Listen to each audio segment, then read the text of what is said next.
Bonjour Isabelle Foris, merci d'être avec nous aujourd'hui. Est-ce que vous pouvez nous présenter votre métier pour ceux qui ne connaissent pas? Bah oui, tout à fait. Donc bonjour. Moi, je suis ergonome du Bridon et du Mort. On appelle ça aussi Bit and Bridle Fitter. Mon objectif, en fait, quand je travaille, c'est de faire de l'ergonomie, comme son nom le précise. En ergonomie, ça veut dire en fait que je vais venir adapter les pièces au cheval pour qu'il puisse être le plus confortable possible. Donc on parle de bien-être animal, mais on parle aussi de confort au niveau de sa locomotion, c'est-à-dire sur la manière dont il se déplace. On va faciliter ses mouvements parce que le matériel a des points de pression bien significatifs en fait sur la tête du cheval. Vous faites des conférences à Cheval Passion. Pourquoi une conférence sur ce thème précisément? Alors, déjà parce que c'est mon métier, et ensuite, moi, j'ai fait une conférence là sur les idées reçues du Bridon et du Mort, parce qu'on a en fait beaucoup de technologies et maintenant d'études scientifiques qui remontent depuis quelques années, on va dire une dizaine d'années vraiment, et qui ont prouvé qu'il y a beaucoup de choses dans notre utilisation et nos habitudes du quotidien qui font qu'on est un peu désuet par rapport à la réalité. Comment le regard sur le mort a-t-il changé depuis vos débuts? Waouh! Alors là, énorme, parce que moi, j'ai été enseignante pendant plus de 10 ans, même encore maintenant, je dis 10 ans, mais je pense que ça fait bien plus. J'ai commencé à monter à cheval, j'avais 7 ans.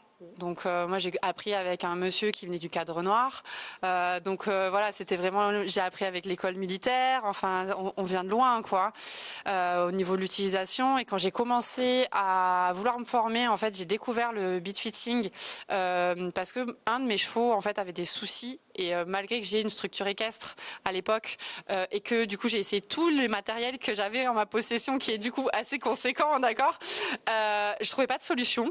Et en fait cette dame elle est arrivée et elle m'a mis un mort. Et le cheval, ça a été terminé, ça l'a révolutionné, quoi, vraiment. Et du coup, quand elle a décidé d'arrêter d'exercer dans son secteur, j'ai dit c'est pas possible, il faut qu'il y ait d'autres personnes qui se forment, il faut développer ce métier. Et à partir de là, quand je suis rentrée en formation, dès le premier jour, ça a été le choc. Ça a été le choc parce que justement on a parlé des idées reçues, on a parlé de morts qui blessent dans la bouche du cheval, qui font concrètement des surosses. Alors je suis pas en train de dire que le mort c'est mal, attention, hein. Je pèse bien ce que je suis en train de dire. Je dis juste que quand il est mal adapté, il peut créer de vraies blessures dans la bouche qui peuvent causer des dommages irréversibles au cheval, et que du coup il est important qu'on prenne conscience à l'heure actuelle de l'impact qu'on a en montant le cheval, et que du coup on essaie d'adapter au mieux en fait notre pratique et nos outils pour que ce soit confortable pour tout le monde. Très bien. Justement, que pensez-vous de cette phrase qu'on dit souvent, que le mort le plus sévère est celui le plus mal utilisé? Alors déjà, je dirais qu'il n'y a pas de mort sévère réellement. Alors oui, forcément, on voit des outils de plus en plus arriver dans certains milieux qui sont quand même très restrictifs et coercitifs, je dirais même. Mais en fait, c'est surtout du matériel mal adapté qui va créer une incompréhension et qui va faire que le cheval ne répond pas comme on l'attendrait.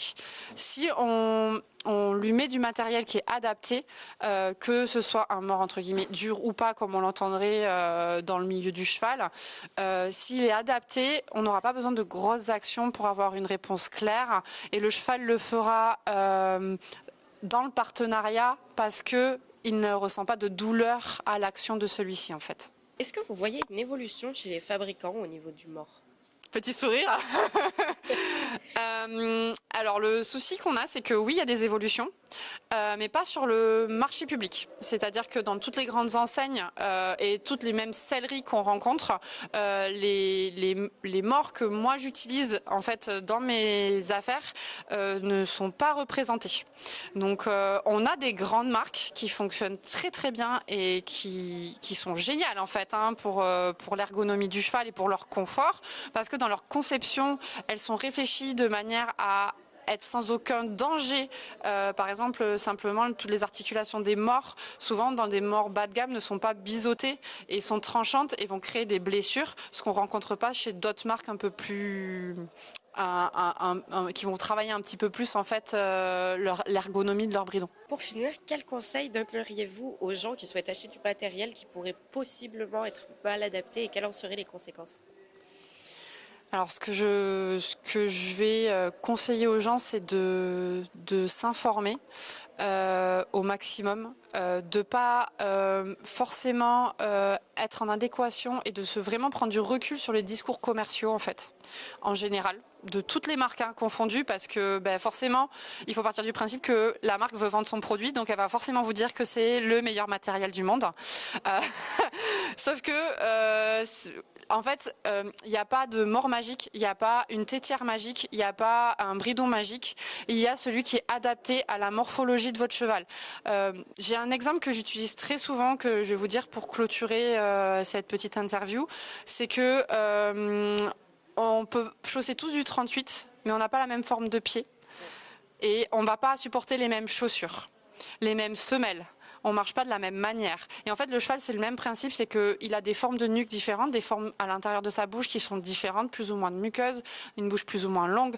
Sur sa tête, c'est pareil. Ils ont ça se voit visuellement, ils ont toutes des anatomies différentes. Et on peut pas leur demander de rentrer tous dans le même matériel. Voilà. Parfait, merci beaucoup d'avoir répondu à nos questions et d'être avec nous aujourd'hui. Avec grand plaisir, merci beaucoup. Merci.